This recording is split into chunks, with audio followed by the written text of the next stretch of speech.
আমিও মানে মফস্বলের ছেলে, মফস্বলেই থিয়েটার করতাম। মানে খুব ছোটবেলা থেকেই থিয়েটারের সঙ্গে যুক্ত আর কি। কল্পতরু থিয়েটার ছিল প্রথম আমাদের আমাদের মানে সংস্থা, যেখানে আমরা প্রথম সবাই একসঙ্গে সবাই মিলে থিয়েটারটা করতাম। তারপরে যাই লিভিং থিয়েটার বলে একটা থিয়েটার হয়, সেখানে দেবাশিস ভট্টাচার্য, প্রবীর গুহ, বরেন শিকদার এদের একটা দল ছিল। সেইখানে যাই বেশি শোয়ের জন্য, বেশি শো যাতে করা যায়, বেশি কাজ যাতে করা যায়। সেইখান থেকে লিভিং থিয়েটারে একটা শো করার সময় আমার সঙ্গে একজনের দেখা হয়, এক পুলিশ থিয়েটার ডাইরেক্টরের দেখা হয়।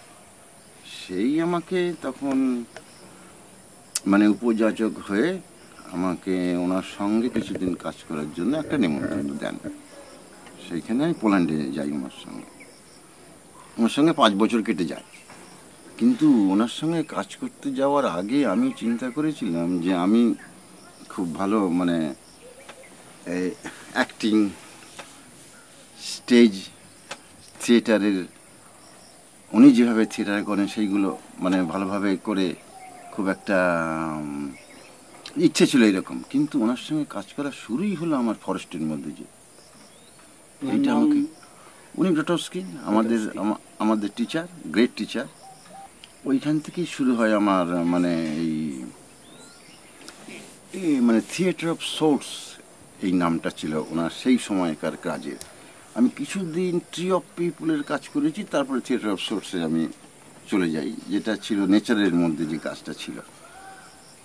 তারপরে যখন ফিরে এলাম 5 বছর পরে, তখন আর আমার সেই কিছুদিন গেছিলাম শিকড় নাট্যকেন্দ্রে, একটা গ্রুপ করেছিল বরেন শিকদার, এরা একটা গ্রুপ করেছিল, সেখানে গেছিলাম। কিন্তু ইকোনমিক সিচুয়েশন খুব খারাপ। মফস্বলের থিয়েটারের একটা বিরাট অসুবিধে যে মানে এই যারা থিয়েটার করতে আসে ছোটবেলা থেকেই, যাদের থিয়েটার করার ইচ্ছে, যারা মানে থিয়েটারটাকে ভালোবাসে, তারা ম্যাক্সিমাম তারা মানে একটা সাফারিংয়ের মধ্যে যে পড়ে। এইটাকে প্রফেশন হিসেবে ধরে নেওয়া মানে চিন্তাই করতে পারে না, খুব কম লোক পারে, খুব কম লোক। সেই জন্য আমি চিন্তা করলাম যে আমার সেই সময় ওনার সঙ্গে কাজ করার সুবাদে আমার বিদেশে অনেক মানে আমাদের সঙ্গে কাজ করে গেছে এমন লোক হয়, অনেক লোকই আমাদের সঙ্গে কাজ করে যায়। যখন আমরা মানে গ্রটের সঙ্গে ছিলাম, তারা বিভিন্ন থিয়েটারে, বিভিন্ন জায়গায়, বিভিন্ন মানে ভাবে থিয়েটার করে। ওরা আমাকে ইনভাইট করে নিয়ে যায় ওখানে, প্রত্যেক বছরই 3 মাস 4 মাস করে নিয়ে যায়। সেইখান থেকেই একটা হয়, অনুপ্রেরণা আসে যে একটা জায়গা যদি করা যায় যেখানে কাজটা নিয়ে কন্টিনিউ করা যাবে। কাজটা না করলে তো আর কাজ থেকে কিছু বেরোবে না।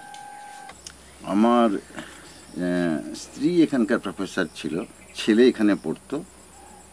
ওরা মানে ভীষণভাবে সাহায্য করেছিল এই জায়গাটা করার জন্য। তখন শান্তিনিকেতনেই আমরা বাঁচলাম, এখানে এসে আরম্ভ শুরু করলাম।